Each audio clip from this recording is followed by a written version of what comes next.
Greetings, dear ones. I'm Kryon of Magnetic Service. There are always those who would just be tuning in to this, and some have tuned in a random way. I speak of those who listen in the future. So I wish to set the stage yet again. Those before me sit in the shadow of the mountain called Shasta, a mountain that is sacred and has been for over 11,000 years for humans who cast their eyes upon it, who feel the energy of it, and who will not sometimes even climb it, because it speaks to them and they know there's something inside. We'll get there. This is channel number 4 of 5 that I will give in this meeting, one of several, in the shadow of the mountain. This shadow we speak of is very, very big. It's not a shadow, dear ones, that's linear. It's one that expresses itself in so many miles away from the actual mountain. It actually is a shadow that seeks out those who meet and who know that there is more to it than you think. This particular channel is an extension of the last one. And if you have come upon it again in a random fashion, that would tell you that there's one before it that we would tell you to listen to, because we're going to extend the energy of that and continue. My partner has put together all of these in order for you in what he has called his web. There is one channel before this that we just gave called the puzzle. And we're going to continue that story because there is so much more to talk about. But before we even do that, dear ones, this particular retreat features that which is multiple channels. Those who have dedicated their life to channeling. And they are here, and 3 of them sit before you. There are those who would ask that linear question, not understanding channeling in general, and they'd ask the question, Kryon, aren't you a little bit apprehensive that perhaps the other channels might give conflicting information? And that comes from those who don't understand who sits here, or fully don't understand the paradigm that we are teaching. Did you hear how each channel closes, even today, with all of the messages they give, the tools that they present, the concepts and the perceptions that they will give you? Almost every single time they will close and they will tell you about the love of Spirit. Some will actually use the words, we love you, we love you, we love you. That is the symbiosis between all of the channels. They all have that, and that is the love of Spirit surges through them and their messages. And each one gives a different flavor, a different kind of message, because every single human being is unique.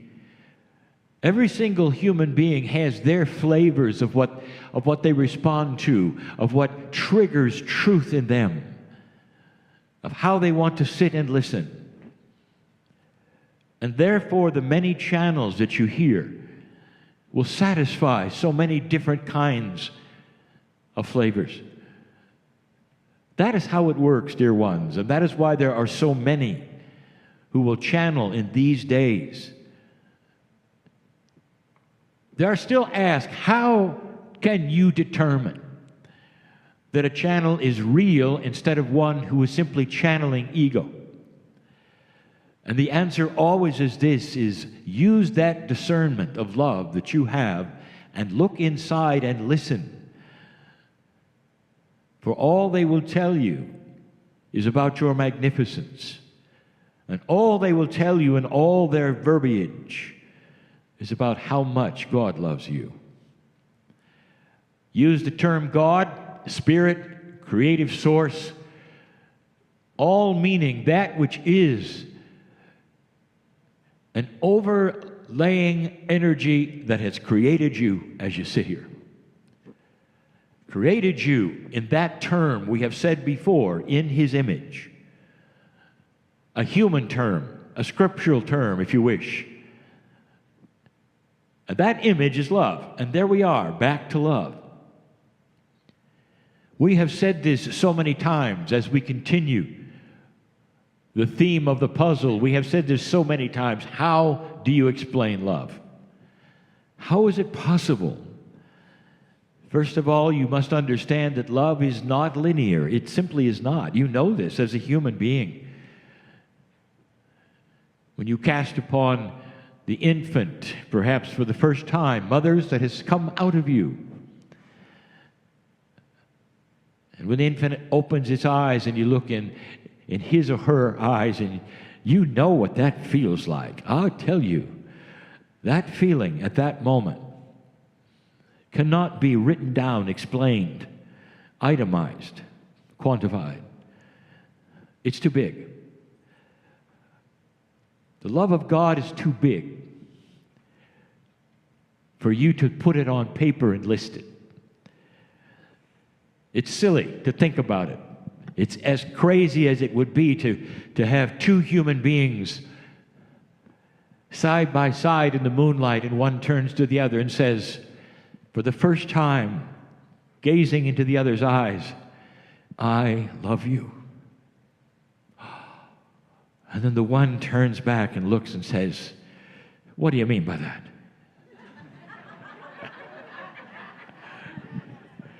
It doesn't happen.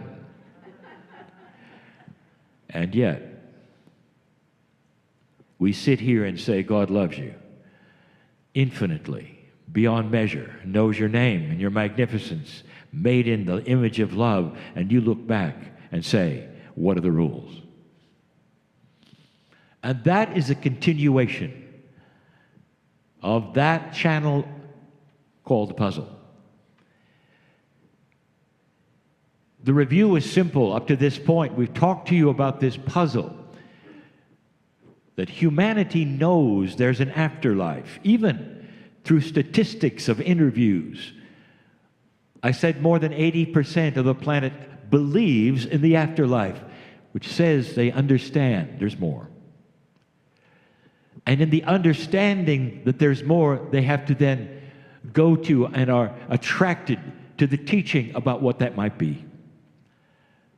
And therefore, most of the planet has some kind of belief systems, and that's what we talked about yesterday. The puzzle is often satisfied with minutia and linearity. Here is God, here are the rules, here's what to do. Here's how you speak to God, whether perhaps it's through prayer or through prayer and through an interloper who will speak for you. Here's what you do if you make a mistake. You've got to then correct the mistake, and so on and so forth. And it satisfies in a lower energy the puzzle. But last night we brought up that which is happening since 2012 and slightly before, that regular human beings, not those necessarily in this room, but regular human beings are starting to ask the question, is there more than I was told? We ended the channel with the idea that there is, and that many are going to that place and asking that question. But those who ask the question and are presented with answers are opening a door to another paradigm. And sometimes that's not comfortable. In fact, many times that's not comfortable. Because you have a linear parachute that you're not aware of. Here's how it goes. On your own, you have the idea in this new energy that there's more than you were told, and you start opening the door and examining that. Some would come to groups like this and study it. But almost all of the channels have told you the same thing, and that is, you must do this by yourself. Now, by yourself means that free choice of your consciousness is involved to put you through that new door of explanation, of examination, of new energy, of new paradigms. And once you get there, we've also told you that you're not alone. But it looks like you are. The parachute has always become the rules. The doctrine, the prophets, the books, they're all there for you to study, to find out what happens next, what do you do if. And yet when you walk through that door, it's like you step off into nothing. Dear ones, I know that. We all know that. All of the channels sitting in the chair before you know that. And that's what has all been about. What do you do next? What do you verbalize? How do you handle it? How do you change paradigms? What do you do? So we continue that. I would like to tell you how much we understand from our perspective on this side of the veil, what that might be like, because we've watched it. What happens to a human being who steps out of the paradigm of being a human being? In your history, it's so interesting to watch what has happened as a metaphor. As soon as you received powered flight, that wasn't that long ago. As soon as you had airplanes of any kind, of any nature, no matter how big or small or how frail or strong, there were those who would fly them who had the idea that said there has to be a way to escape if we need to. And that became the parachute. Now, in the early days, it was a complete mystery. You didn't have flight. Oh, you had high places like mountains, but not a straight down situation of thousands of feet. And so the experiments had never been tried how to escape from heights like that. Can you imagine what they went through in the testing? Throwing out big bags, heavy, connected to cloth, and all of these things, and many strings, in order to find out which ones would make it and which ones wouldn't. And how will you determine when a human being hits the ground at a certain speed, will it be all right or not? How big does the cloth have to be? And how will you arrange it so that it will open correctly? Because it can't open in the airplane. It's got to open with the wind somehow. And what happens if it doesn't open? Trial after trial after trial, and human beings throwing out bags and dummies and all of these things to find these things out. And finally, they hone it to an idea, this is going to work. Almost every single time it opens. But then there is that almost. There had to be a human being, dear ones, who did it first, who jumped out of an airplane with that cloth and those strings. What'd that feel like? Would you make it or not? Would your descent be too fast or not? Would there be wind or not? Would you land in a tree? What would happen?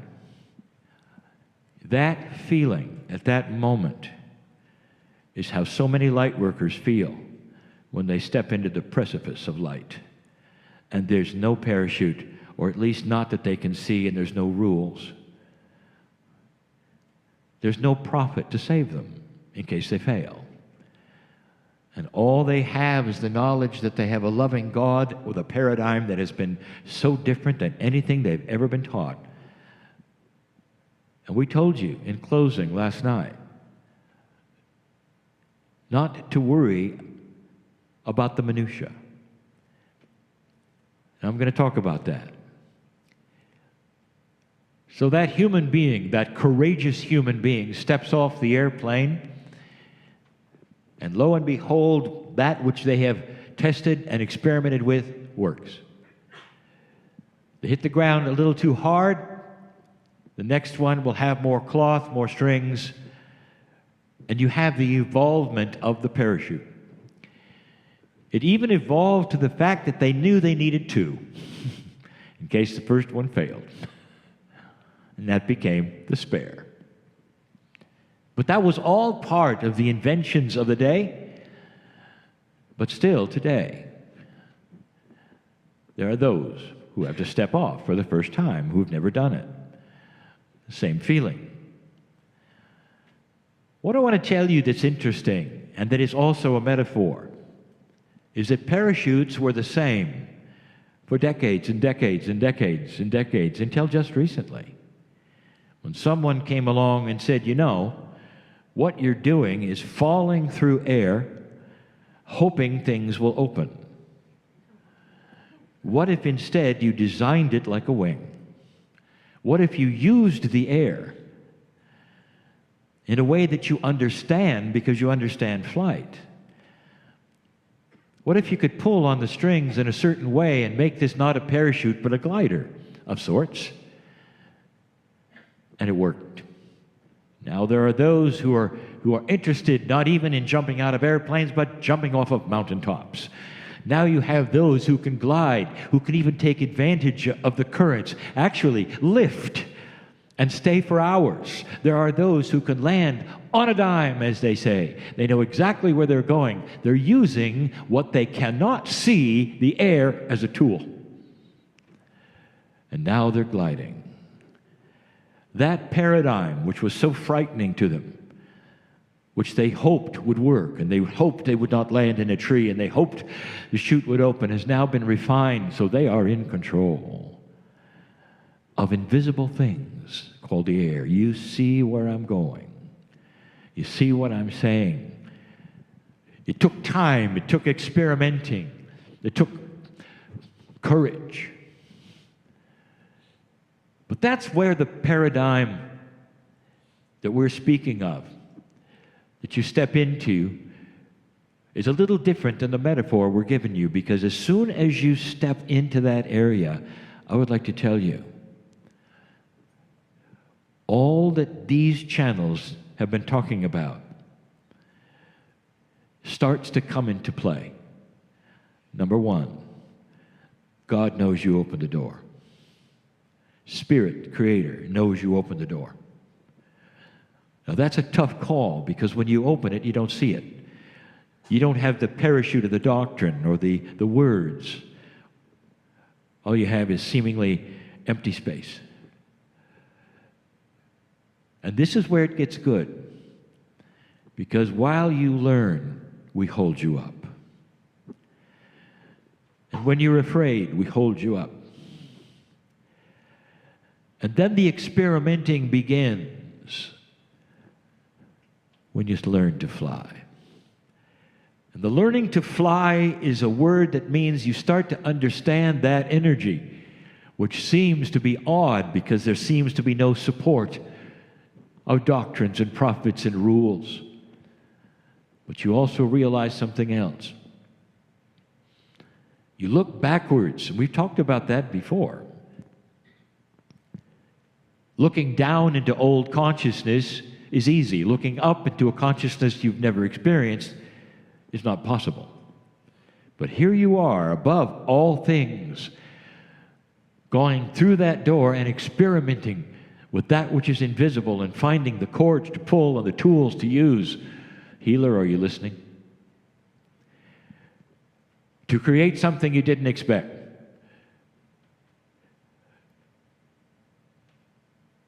And suddenly you look backwards and realize humanity is actually humanized God. God becomes the angry father, the one you have to please or you have punishment. And you realize how foolish and silly and what a children's version you have come from. And when you start to look up, all you see is love.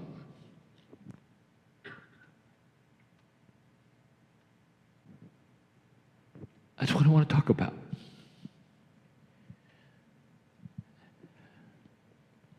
When God says to you, I love you beyond measure, what's your response? Is your response to say, well, qualify that, please? Or will you take it at face value that there is a loving Creator that's going to work with you? There are so many things I could tell you right now about this issue, working with you. There are so many who said, well, I stepped out into that precipice. I'm having trouble with it. Dear ones, I would like to explain this generation of old souls and light workers. You are in a transition between bodies which have been literally programmed for decades to be a certain way, and suddenly you're in a place where you're starting to talk to them and they've never heard you before. Where you're trying to heal yourself on a daily basis and working with the affirmations with bodies that for generations of humanity and instinct past have never heard you before. It's almost like there's a programming and a patterning inside most of you that won't respond instantly. And I have not really said that in these ways before. The body wants to listen. And that's why we say, you better do this daily. Because it's not used to it. And some of you will get partial results and not full results. And that's why. It's hard to take corporeal history of decades in an old energy and instantly change it. But consciousness is still the answer, and it will respond. The reason is because it's constantly rejuvenating. And so as the new cells rejuvenate and come online, they start to hear you speaking. How long does it take for a human to rejuvenate everything, including skin and all? It may take longer than you think. And even they have to be trained. This is different. You are on the cusp of new things. But I'll tell you this, that when you come back, and you are coming back, this is going to be ingrained in you. You will start this as soon as you awaken and know to do it. And that's the difference between the old soul of today and the new one that you will become. The practice you are doing now, the work that you are doing now is ingrained in your very Akashic record.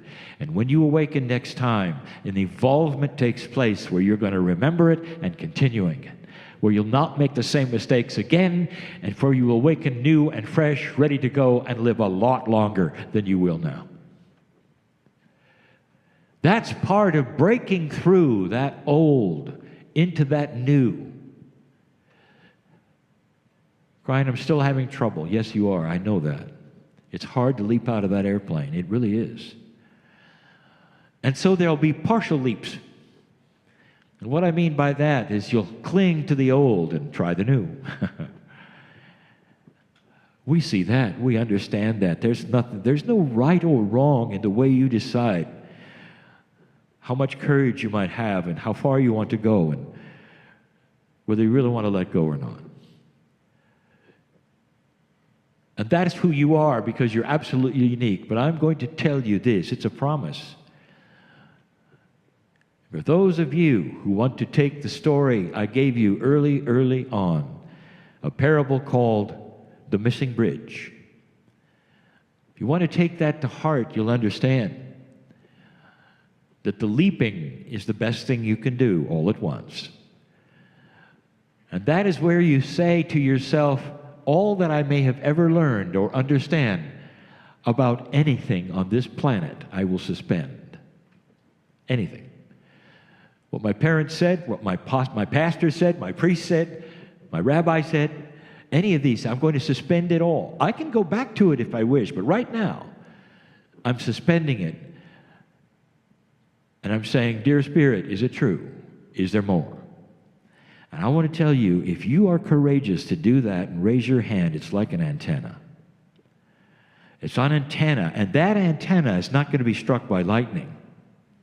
What's going to happen is that hand, which becomes an antenna, is going to have another hand which takes it and starts to pull you out of the mire of an old energy of worry and victimization and dishealth, and start slowly pulling you into an area you don't understand, but that hand is going to hold you while you get used to it. A paradigm you don't know about, seemingly like thin air. And that hand is going to hold you until some time, like the bird throwing the kids out of the nest, where you'll fly by yourself. And that is when miracles start to happen. Are you able right now to say, I've got a problem I know about in the future? Something's there. I know it's going to have to be solved somehow. And I wring my hands at night and I think about it and I'm anxious, and it really changes how I sleep or how I eat. Every single one, perhaps listening or in the room, has experienced that, or maybe is right now.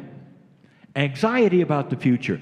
Let me ask you, what if, right now, you could say, I'm not going to worry about it because, you see, it's going to solve itself.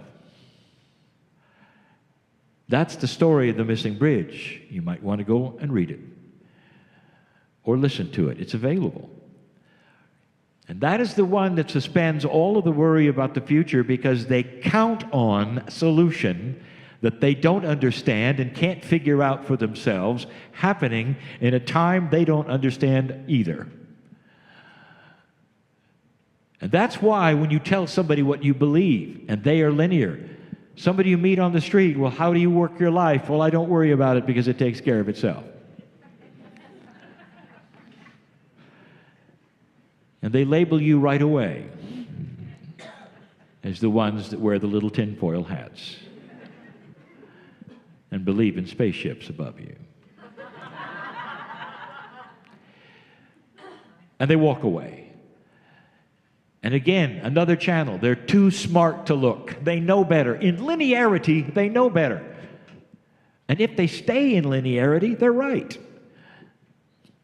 But if there's more to it than that, that's what you've discovered. There is. So what's this channel really about? Again, we love you. That's what the channel's about. What could you say about this eternal God that you believe in? Or about the puzzle of there must be something different and something more than just what you see?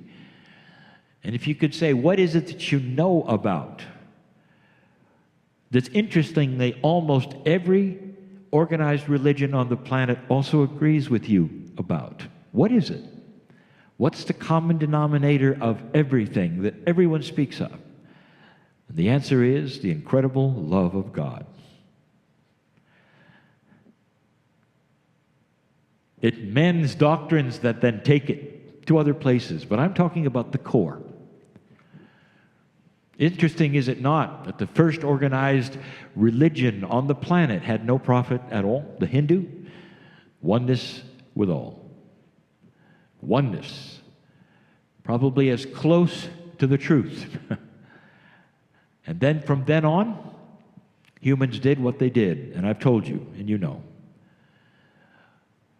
But the love is what is the common denominator, something that cannot be explained. And so that's why I encourage you to take the leap of faith in any way that you wish, in any stage that you wish, that's comfortable for you. Open the door slowly if you wish, all at once if you wish. But know this, there really is something more than you've been told. There really is. And humanity is discovering it slowly. You're starting to see it. One of the largest religions of the planet has its churches now starting to become darker. Closing the doors, they become museums. No one's going anymore. Things are starting to happen that were never expected as humans start to turn away from the linear punishment idea and go to that which is only pure love. And they look for where to go and what to do. And I hope you've tuned into this channel, dear ones, where I can say all you have to do is to understand there's more and understand that God knows your name. We're going to close now. And I'm going to ask you to repeat something. I seldom do this. Repeat, God knows my name. God knows my name. What does that mean to you? What could it? Now, I told you I would get back to this. All the entities in the shadow of the mountain know your name. Anyone who's watching right now in this meeting knows your name. That is significant into what's next. And that is the invisible precipice that is the support and the parachute for the old soul and the light worker who wishes to go to the next step. I'll say what every channel has said on this dais. We love you. And I am Kryon, in love with humanity. And the reason we're here is to pass this love and the idea and the concepts and the perceptions of a loving God more than you know. And so it is.